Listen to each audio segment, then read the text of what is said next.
Metastatic cancer അല്ലെങ്കിൽ മെറ്റാസ്റ്റസിസ് എന്ന് പറഞ്ഞാൽ എന്താണ്?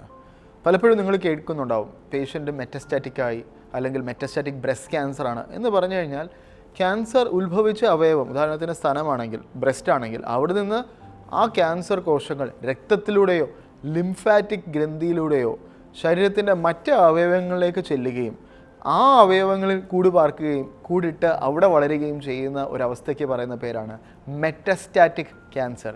അതായത് പ്രാഥമികമായി ക്യാൻസർ ഒറിജിനേറ്റ് ചെയ്ത ഉത്ഭവിച്ച അവയവത്തിൽ നിന്ന് അത് സഞ്ചരിച്ച് ദൂരെ, അതായത് ലിവറിലോ ലങ്സിലോ ബ്രെയിനിലോ ബോണിലോ അങ്ങനെയുള്ള ശരീരത്തിലെ മറ്റ് അവയവങ്ങൾ എവിടെയെങ്കിലും പോയി സെറ്റിൽ ഡൗൺ ചെയ്ത് അവിടെ ഇൻവേഡ് ചെയ്ത് ആ ഭാഗത്ത് വളരുന്ന അതിന് പറയുന്ന പേരാണ് മെറ്റാസ്റ്റസിസ്. മെറ്റസ്റ്റാറ്റിക് ക്യാൻസറിൻ്റെ പ്രത്യേകത പലപ്പോഴും, എപ്പോഴും അല്ല, പലപ്പോഴും മെറ്റസ്റ്റാറ്റിക് ക്യാൻസർ ക്യൂറബിൾ അല്ല, ചികിത്സിച്ച് ഭേദമാക്കാൻ സാധിക്കുകയില്ല, കൺട്രോൾ ചെയ്ത് നിലനിർത്താനേ സാധിക്കുകയുള്ളൂ. ഈ മെറ്റാസ്റ്റാസിസ് ഒഴിവാക്കുവാൻ വേണ്ടിയാണ് ഡോക്ടർമാർ ശ്രമിക്കുന്നത്. അതുകൊണ്ട് തന്നെയാണ് ക്യാൻസർ രോഗനിർണയം പ്രാരംഭഘട്ടത്തിൽ തന്നെ ചെയ്യുന്നത് ഗുണകരമാണെന്ന് പറയുന്നത്. പലപ്പോഴും രോഗം ഭേദമാക്കാൻ സാധിക്കുകയില്ല, കംപ്ലീറ്റ്ലി ക്യൂർ ചെയ്യാൻ സാധിക്കുകയില്ല മെറ്റസ്റ്റാറ്റിക് ആയിക്കഴിഞ്ഞാൽ.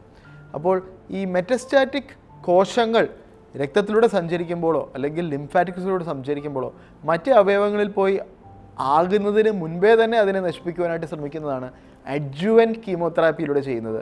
നിങ്ങൾ കേട്ടിട്ടുണ്ടാവും, ചിലപ്പോൾ ബ്രസ്റ്റ് ക്യാൻസർ വന്ന പേഷ്യൻസ് ഉണ്ടെങ്കിൽ അവർക്ക് സ്റ്റേജ് 1 or 2 or 3 ആയിരിക്കാം.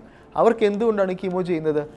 ഇങ്ങനെ ഒഴുകി നടക്കുന്ന ക്യാൻസർ കോശങ്ങളെ അല്ലെങ്കിൽ ഏതെങ്കിലും അവയവത്തിൽ പോയി ഇരുന്ന ക്യാൻസർ കോശങ്ങളെ അവിടെ വളരാൻ അനുവദിക്കാതെ അല്ലെങ്കിൽ രക്തത്തിൽ തന്നെ ഒഴുകി നടക്കുമ്പോൾ തന്നെ നശിപ്പിക്കുവാൻ വേണ്ടി ചെയ്യുന്ന കീമോതെറാപ്പിക്ക് പറയുന്ന പേരാണ് അഡ്ജുവൻറ്റ് കീമോതെറാപ്പി.